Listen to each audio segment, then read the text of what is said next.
চোতাল মচিব লৈছোঁ যিহেতুকে আজি কালী পূজা লগতে দীপাৱলী, সেই হেতুকে অকণমান চাফ চিকুণ হ'লে ঠাইবোৰ ভাল লাগে আৰু বহুদিন চোতালখন মচা নাছিলোঁ। সেইবাবে ভাবিলোঁ আজি চোতালখনকে মচা যাওক। মন চন ইমান এটা ভাল নহয়। আনবেলি দীপাৱলী বুলি চাৰিওফালে লাইট লগোৱা হয়, কিন্তু এইবাৰ মনে যোৱা নাই, কিবা তেনেকুৱা ধৰণৰ হৈছে। সেইবাবে ভাবিলোঁ চোতালখনকে মচি দিওঁ, অকণমান ভাল লাগে আৰু পৰিষ্কাৰ পৰিচ্ছন্ন হৈ থাকিলে। আৰু পূজা বিহু এইবোৰত চোতালখন মচা হয়, তেনেকৈ ইমান চোতাল মচা নহয়, যিহেতুকে ধৰি লওক ঠিক হৈ থাকে। সেইটো কথা। আপোনালোকৰ ফালে দীপাৱলীৰ প্ৰস্তুতি কেনেকুৱা জনাবচোন। আচলতে মন ভাল নহয়, সেইটোতো সকলোৱে গম পাইছেই। সেয়াই আৰু, যিহেতুকে আমি গাঁৱত বাস কৰোঁ, আচলতে প্ৰত্যেকটো উৎসৱৰ আচল মাদকতাটো আমি পোৱা যায় গাঁৱতে। সেয়া লাগিলে বিহুৱে হওক, সেয়া লাগিলে উৎসৱে হওক, কাৰণ যিহেতুকে গাঁৱত খেতি বাতিৰ লগত জড়িত প্ৰতিজন মানুহ বা প্ৰতি ঘৰ মানুহ, গতিকে সেই হেতুকে গোটেইকেইটা বিহু খেতিৰ লগতে জড়িত হয়, গতিকে ভাল লাগে আৰু তেনেকুৱা। আৰু আজি দীপাৱলী, কালী পূজা, পোহৰৰ উৎসৱ, এই উৎসৱটো খুব ভাল লাগে, এটা পজিটিভ উৎসৱ হয়। প্ৰত্যেক বছৰে লাইট জ্বলোৱা হয় বা তেনেকৈ বিভিন্ন প্ৰস্তুতি কৰা হয়, কিন্তু এইবেলি তেনেকুৱা ধৰণৰ মনত মানে ভাৱ নাই যে ঠিক তেনেকৈ দুৰ্গা পূজাও গ'ল, তেনেকৈ কাতি বিহু গ'ল, দীপাৱলী এয়া এইবাৰো ঠিক একে মনত আনন্দ নাই। আচলতে সেইটোৱে, যদি পৃথিৱীখনৰ পৰা সূৰ্যটোৱে হেৰাই যায়, পৃথিৱীখনত জানো পোহৰ থাকিব, তেনেকুৱা ধৰণৰ হৈছে। কাৰণ কথাবোৰ কেনেকুৱা, যিহেতুকে আমাৰ অসমখনত তেনেকুৱা ধৰণৰ ধৰক সংগীত জগততে হওক বা বিভিন্ন ক্ষেত্ৰত য'ত এজন তেনেকুৱা ধৰণৰ আমাৰ গুৰু সদৃশ বা যিগৰাকী ব্যক্তিয়ে নেকি অসমখনক প্ৰতিনিধিত্ব কৰা বুলি ক'ব পাৰি সেই বিষয়টোত, তেনেকুৱা ধৰণৰ এজন ব্যক্তি হেৰাই গ'লে খুব বেয়া লাগে। এতিয়া যদি বহুকেইগৰাকী থাকিলহেঁতেন তেনেদৰে সংগীত জগতত সিমানখিনি অৱদান আগবঢ়োৱা, তেতিয়াহ'লে কথাটো সুকীয়া আছিল। কিন্তু যিহেতুকে আমাৰ জুবিন দাই একমাত্ৰ তেনেকুৱা ব্যক্তি, যি নেকি অকল সংগীত জগতত বুলি নহয়, প্ৰতিটো ক্ষেত্ৰতে, সেয়া লাগিলে মানৱীয়তাৰ ফালৰ পৰাই হওক, সকলো ক্ষেত্ৰত তেওঁৰ সকলোখিনি গুণ সম্পন্ন এজন ব্যক্তি আছিল। সেইকাৰণে আমি তেনেকুৱা অনুভৱ কৰিছোঁ। আৰু যেতিয়া দাদা জীয়াই আছিল, তেতিয়া আমাৰ ইমানখিনি আমি অনুভৱ কৰিব পৰা নাছিলোঁ, কাৰণ যিহেতুকে আমাৰ এনেকুৱা লাগিছিল ঘৰৰ মানুহ ঘৰতে আছে, গতিকে ইমান এটা আমি গুৰুত্ব হয়তো আমাৰ অহা নাছিল বা আমি ভবা নাছিলোঁ। কিন্তু যেতিয়া হেৰাই গ'ল, তেতিয়া আমাৰ প্ৰত্যেক ঘৰ মানুহৰ এনেকুৱা লাগিছে যেন ঘৰৰ সন্তান এটা হেৰুৱালে, তেনেকুৱা কথাবোৰ। ইয়াৰ পৰা আমি এটা কথাই বুজি উঠিছোঁ, যেতিয়া আমি পাওঁ কিবা এটা বস্তু, সেই বস্তুটোক আমি গুৰুত্ব দিব লাগে, বা ধৰি লওক সেই বস্তুটোৰ ওপৰত আমি সম্পূৰ্ণৰূপে কেয়াৰ ল'ব লাগে, তেতিয়াহে আচলতে ঠিকে থাকে। কিন্তু যদি থকাৰ পিছত আমি গুৰুত্ব নিদিওঁ, নোহোৱাৰ পিছত জানো আমি দুখ কৰি কিবা লাভ আছে, তেনেকুৱা ধৰণৰ কথাবোৰ। সোনকালে ন্যায় পাওক জুবিন দাই, সেইটোৱে সদায় কামনা কৰি আহিছোঁ, ভগৱানৰ ওচৰতো প্ৰাৰ্থনা জনাই আহিছোঁ। সৰু মানুহ আমি, তাতকৈনো কি কৰিব পাৰোঁ, জাষ্টিছ ফৰ জুবিন গাৰ্গ তেনেকৈ লিখি আছোঁ।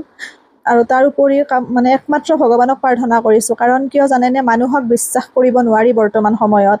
গতিকে বিশ্বাসৰ যোগ্য এজনে, সেয়া হৈছে নেদেখাজন ভগৱান। গতিকে তেওঁ যাতে সকলোকে সুমতি দিয়ে, কাৰোবাৰ মনত যদি কিবা বেলেগ এটা ভাৱ লৈ আছে ন্যায়ৰ ক্ষেত্ৰত বা তেনেকুৱা ধৰণৰ, যাতে তাত কোনো ধৰণৰ মানে গাফিলতি নহয়, সেই শক্তি যাতে ভগৱানে দিয়ে।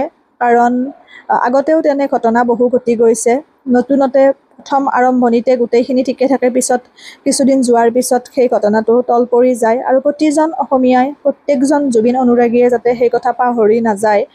কাৰণ কিয় জানেনে, আইন আছে বা ধৰক চৰকাৰৰ ফালৰ পৰা বিভিন্ন ক্ষেত্ৰত বিভিন্নখিনি আমি মানি চলিবও লাগিব, সেইটো এটা বেলেগ কথা। তাৰ উপৰিও আমাৰ প্ৰত্যেকজন মানুহৰ বাক স্বাধীনতা আছে।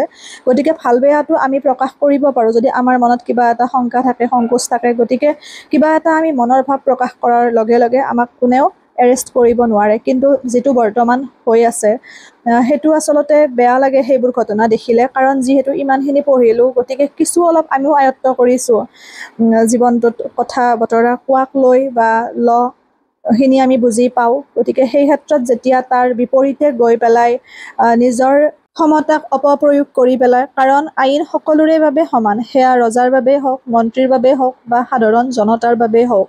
গতিকে সেই বস্তুটো যেতিয়া অব্যাহত থাকিব, তেতিয়াহে আচলতে দেশ এখনত শান্তি শৃংখলা বৰ্তি থাকিব, সেয়া মনৰ অনুভৱ।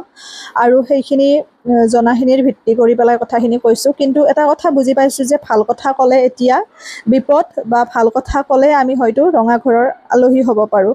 আগতে এনেবোৰ ঘটনা ঘৰখনতে আবদ্ধ আছিল, বা এনেকুৱা ধৰণৰ ঘটনা ঘৰবোৰত আছিল যে কিবা এটা ভাল ক'লে কোনোবাই বেয়া পায়, নমতা নমতি, হিংসা বিদ্বেষ এনেকুৱা ঘৰ এখনত আছিল। কিন্তু এতিয়া যিহেতুকে দেশখনলৈ তেনেকুৱা হ'ল, গতিকে বেয়া লাগে কিছুমান কথা দেখিলে। এটাই সেইকাৰণে ভগৱানক প্ৰাৰ্থনা কৰিছোঁ যাতে ন্যায় পায় জুবিন দাই। আৰু লগতে প্ৰত্যেকটো ক্ষেত্ৰত আমি একমাত্ৰ বিশ্বাসৰ এতিয়া কেন্দ্ৰবিন্দু ভগৱানে, বাকী আমি কাকো বিশ্বাস কৰিব নোৱাৰোঁ। কাৰণ যিহেতুকে টকা পইচা এই সকলোবোৰ যাৰ থাকে তেওঁহে আচলতে মানুহ, তেনেকুৱা ধৰণৰ হৈছে বৰ্তমান সময়খিনিত। সেয়া অকল যে মানে এটা ঠাইত তেনেকুৱা নহয়, সকলোতে গাঁও চহৰ এটা অঞ্চল সকলোখিনিতে তেনেকুৱা ধৰণৰ দেখিবলৈ পোৱা গৈছে। ক'ৰবাত যেন প্ৰকৃত শিক্ষা, প্ৰকৃত ধৰি লওক যিখিনি আমাৰ মানৱীয়তা, লগতে আমাৰ যিখিনি অপ্ৰিয় সত্য, সেইবোৰৰ যেন ক'ৰবাত একো অস্তিত্বই নোহোৱা হৈ গ'ল। কিন্তু আজি এনেকুৱা হৈছে আৰু বহুত ভয়ানক হ'ব এটা সময়ত। সেইখিনিৰ কাৰণেও আমি প্ৰস্তুত থাকিব লাগিব, কাৰণ দায়ী আমিও সমানে এইবোৰৰ কাৰণে।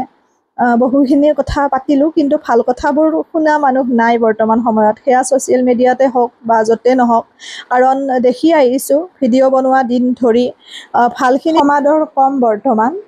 পুনৰবাৰ পোহৰৰ উৎসৱ দীপাৱলীৰ লগতে কালী পূজাৰ অযুত শুভেচ্ছা জ্ঞাপন কৰিছোঁ প্ৰতিজনলৈ। সকলোৰে যেন জীৱনবোৰ দীপাৱলীৰ চাকিৰ পোহৰৰ দৰে উজ্জ্বলি উঠে। মনৰ দুখ, শংকা, ভয়, অশান্তি এইবোৰ যাতে আঁতৰি যায়, দেশখনলৈ যাতে শান্তি ঘূৰি আহে, লগতে জুবিন দাই যাতে ন্যায় পায়, তাৰ বাবে ভগৱানৰ ওচৰত প্ৰাৰ্থনা জনাইছোঁ। সকলোৰে ভাল হওক। কিছু কথা পাতিলোঁ আপোনালোকৰ লগত, মন যায় কিছুমান কথা ক'বৰ কাৰণে, কিন্তু শুনোতা নাই, তেনেকুৱা ধৰণৰ। ঠিক আছে, ভালে থাকক সকলো।